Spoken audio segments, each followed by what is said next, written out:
Today, we're exploring Houston's controversial network of economic development zones, tax increment reinvestment zones, or TIRZs, have been a major part of Houston's growth strategy since the 1990s. They were originally designed to spur development in the city's most underserved areas. But, as we'll be discussing today, they may actually be disproportionately benefiting affluent communities and shifting the burden of municipal expenses to Houston's lower-income residents. Joining me to consider the issue are John Diamond and Bill King, both fellows at the Baker Institute Center for Public Finance and co-authors of a new report on the topic. I'm David Satterfield, director of Rice University's Baker Institute for Public Policy in Houston. This is Baker Briefing. Let's start with the basics. John, over to you first. In simple terms, what's the purpose of a tax increment reinvestment zone, or TIRZ? How does it work, or how is it supposed to work?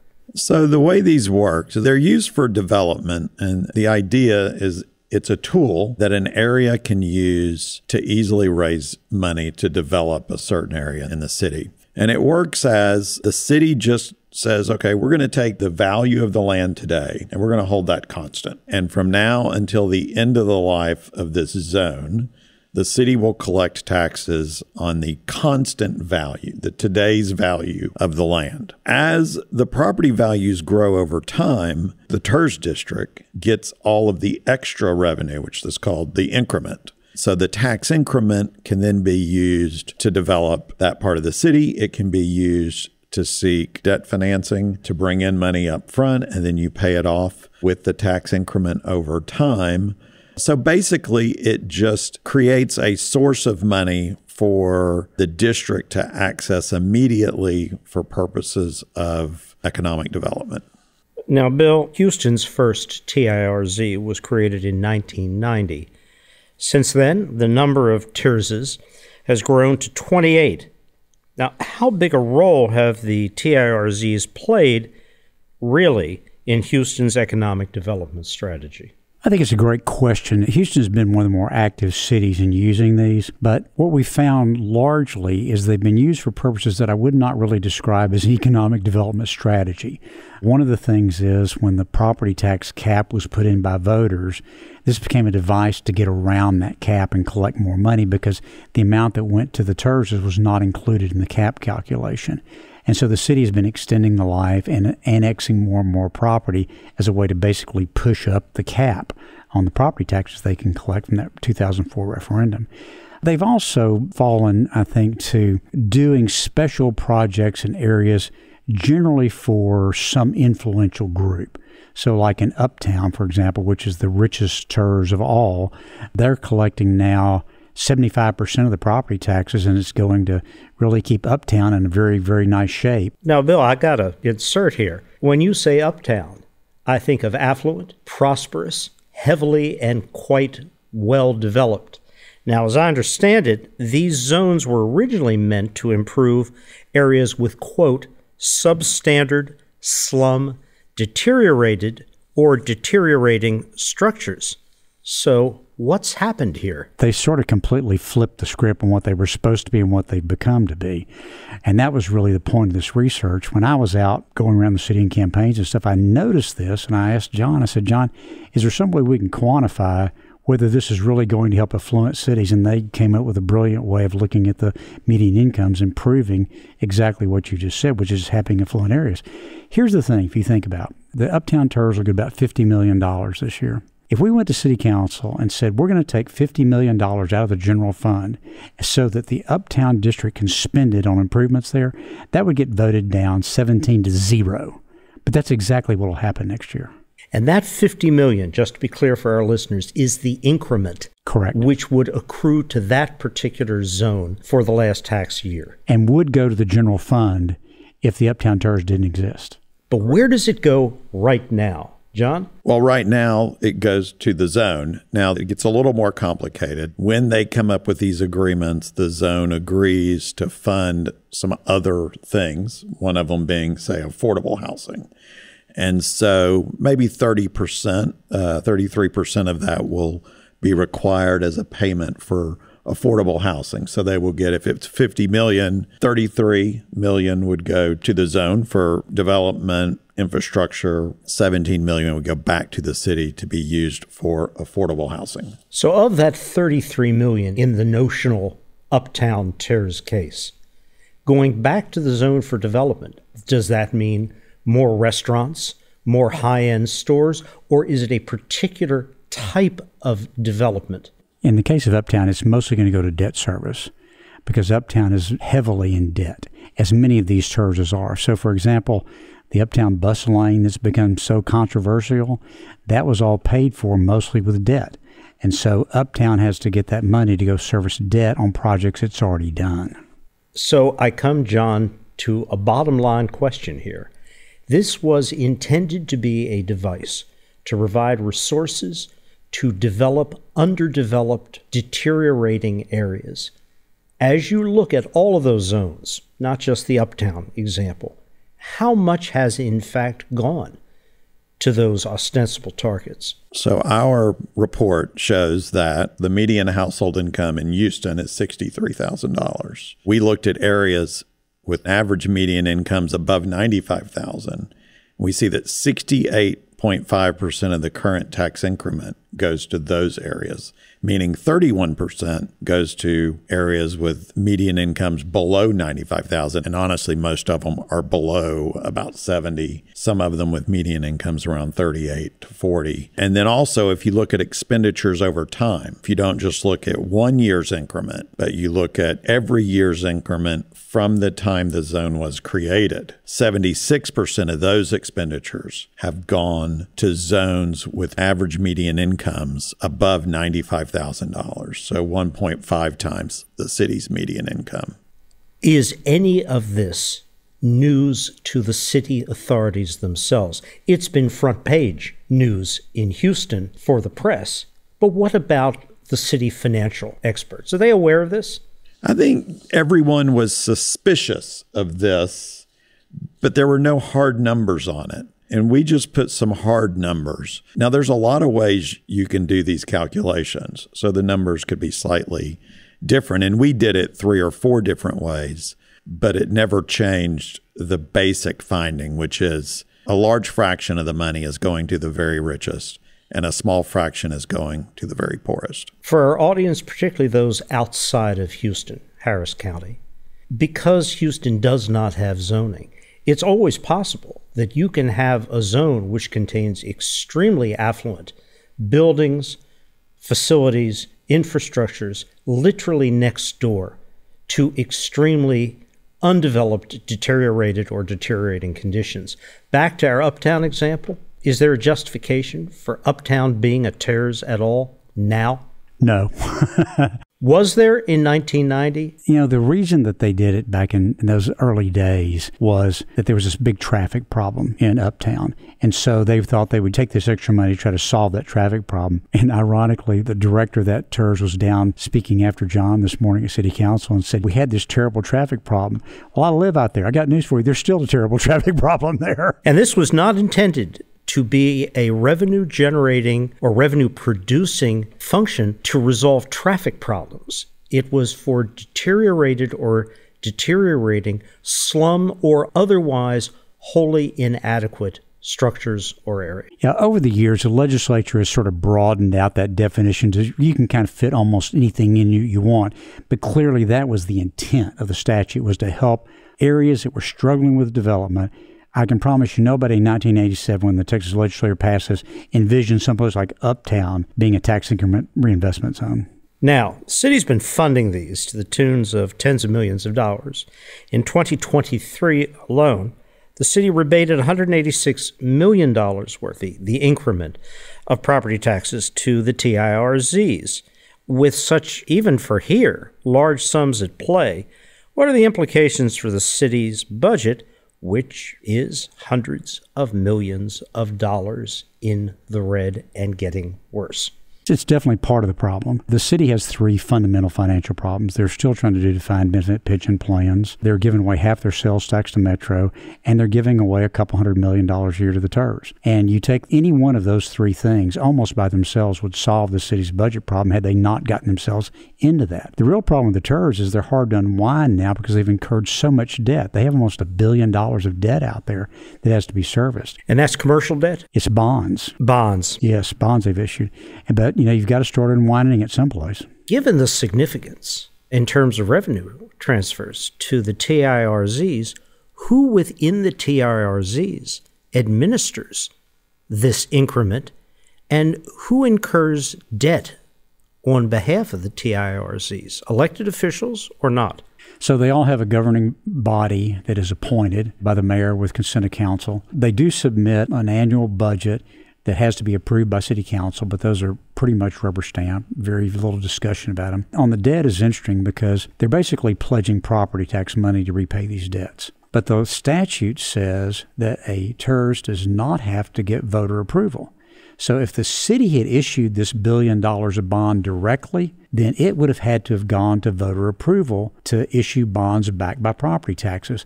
But by shifting it over to the TIRZ, they get to issue that debt without voter approval. And by the way, it's not consolidated on the city's financial statements. And should there be, in a worst case, a default on that debt, who incurs the penalties? The city is on the hook for it. Absolutely. The city is on the hook 100%. for it. Now, proponents of the zones might argue that they were necessary, have been necessary for Houston's economic development, that they have had a positive impact. Given your analysis, where do you stand on that big question? Looking back over the history of the TIRZs, do you believe, on balance, there has been a justifiable use of those increments to genuinely improve Houston as a whole? Well, there's 2 points to this. I'll make the specific point, and John's got a great academic literature point to make, which is, in my view, I've never seen a TIRZ do any project that the city couldn't have done on its own. So why do we need this middleman involved in that? Even though there may be growth in a particular area where you spend money, the question is the growth more than the city would have grown overall without the TIRZ? And that's where John's got some great academic literature. And the literature is pretty clear. Dye and Merriman have written on this several times. They have articles in 2000 and 2003, one in the Journal of Public Economics, and they find that cities that adopt TIFs tend to grow 1 to 2 percentage points slower than cities that do not. Slower, as in they grow at a slower rate than they would have if they did not have a TIF. So the reasoning is that you take Uptown, they had $862 million spent. Let's take out $300 million of that they gave away for affordable housing, maybe throughout the city. So they have $500 million left.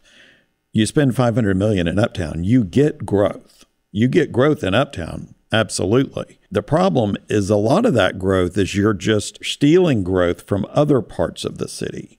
So whereas Uptown property values grow faster, other parts of the city are left with less infrastructure and less growth. And so you also get a lot of congestion in Uptown, and that congestion comes with a cost. So now you have two parts of the city, one that's highly congested and expensive, meaning new businesses. So you get growth for a while, but then when you quit spending the money, it gets harder for new businesses to locate there because it's already full and it's relatively expensive. The undeveloped parts of the city are not great places for new businesses to set up shop. And so over time, you actually get less growth by having a poorly allocated development structure if it's all too isolated in one area. Let me dig down a bit deeper on the property tax cap. Had there been no cap voted into place, would the story here on the TIRZs be a different one? completely different, because it's actually sort of startling the degree to which city officials admit that one of the reasons that they've expanded these, both added time to them, increased their life, and also annexed more properties, was to get around the property tax cap that the voters imposed in 2004, which I find it pretty amazing that we're just going to just admit to ourselves that we're just going to ignore what the people wanted us to do, and we're going to figure out a way to get around it. So I think the TIRZs would be much smaller had we not had a property tax cap. I think that had we not had a property tax cap, you would have gotten more of what the legislation was intended to do. You would see it in poorer areas of the city that are in need of that boost to get the necessary infrastructure to start the development process, as opposed to development money being spent in areas that are already developed and you're just kind of adding fuel to the fire. I think it's important to note that what's really going on here at the economic level is that we are relieving an area of some of their burden of paying for other general fund expenses. So instead of sending their money down to City Hall to pay for police and fire and garbage pickup and all those, they get to keep their money and spend it in their area. So if you've got a poor area, you're exacerbating the problem because you're basically shifting the burden of those general fund expenses to the poorer areas of the city. That's what makes this so bizarre, the way it's evolved. And it's on steroids because you set a value that is fixed over time for 30 years. We've just been through an experience where inflation was running at 9%. The real value of that fixed dollar value is falling for all of that 30 years. And it's probably, in real terms, less than half of where it starts. I'm very familiar with deficit problems in cities, counties, jurisdictions that have large public infrastructure, including metro systems, public transport, to support. Those are national issues. I'm not familiar, though, with a situation such as this, where a jurisdiction as large as City of Houston cannot collect actual property taxes based on real valuation over such a long period of time, and the distortions consequent to that are as extreme. Has this issue, or can this issue, the fundamental question of the property tax cap, be readdressed, or is this electorally locked in stone? So we have two caps. We have a city-mandated cap that was voted in by the voters. By the way, that charter amendment provides that anytime you want to exceed the cap, you just have to go ask for voter approval, which Bill White did in 2006, by the way. He added $90 million to the cap, and it passed easily. But nobody's had the courage to go do that since Bill White did it in 2006. But since then, the state has imposed a cap, which has a little different calculation, but is basically roughly the same. And the state says you can't do this without going out for a vote of the people again. So any of these caps can be exceeded if you go ask for the taxpayers' permission to do so. And we just passed a very substantial tax increase in Harris County for the flood control district. So I'm not sure what the reluctance is to just say, let's just go ask the people and see what they think about this. Is this a cap on valuation per dollar of value, or a cap on collected revenues? Collected revenues. Actually, it's assessed revenues. Assessed revenue. Calculation going to be done before you set the tax rate at the beginning of the year. If you draw your lens back and you look at the country as a whole, or apposite large cities or jurisdictions, how common are these investment zones? Very common. This is an issue that's been around for a long time. A lot has been written. I wrote on this issue back in 2006 for the Journal of Public Economics. So it's been an issue that has been around for a long time. And as you noted, the numbers show it is not an effective way to use revenues. It's not just the Houston case in terms of growth. Exactly. There are instances where TIF financing does work. It's not that every time it's a negative, but it should be used sparingly, and it should be used in places that have really come up against difficult development problems that, but for extra money, they will never be able to get past it. It should never be used when the but for is not there, i.e., if a project can happen or if there's some other way to do it, we really should do it that way and not using a TIF financing tool. But I do want to make the point that even in Houston, I would support several of the TIFs in the lower income areas. They need financial support to reach a certain level of development so that then you can start to fill in around that area. And for both of you, assessed revenue caps? How common is that as a national phenomenon in major jurisdictions? It's getting even more common. California passed one a long time ago. I mean, people are really fed up with property taxes going up, and people are just now getting their tax bills. In Harris County, there's a tremendous increase that has just taken place. And so when people see those tax bills, there's quite a shock to it. It's different than payroll taxes that are deducted, or it's different than sales taxes. You know, you see the bill every year all at once. And so there's a lot of sticker shock associated with that.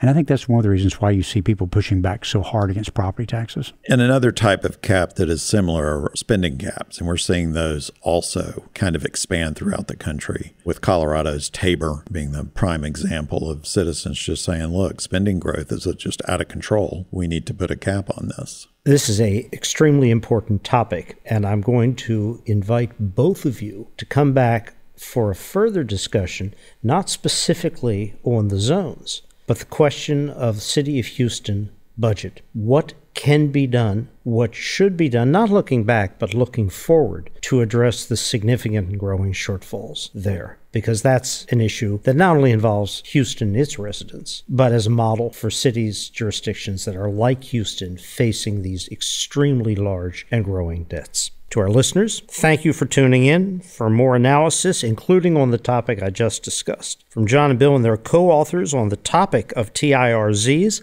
a link to their latest report is available in the show notes. Baker Briefing is brought to you by the Baker Institute for Public Policy, which provides meaningful, nonpartisan policy analysis on the most critical challenges facing the U.S., Texas, and the world. This episode was produced by Karina Zamel and Shannon Moriarty. AV production was led by Kevin Young. Be sure to visit us at bakerinstitute.org to learn more. Thank you for listening.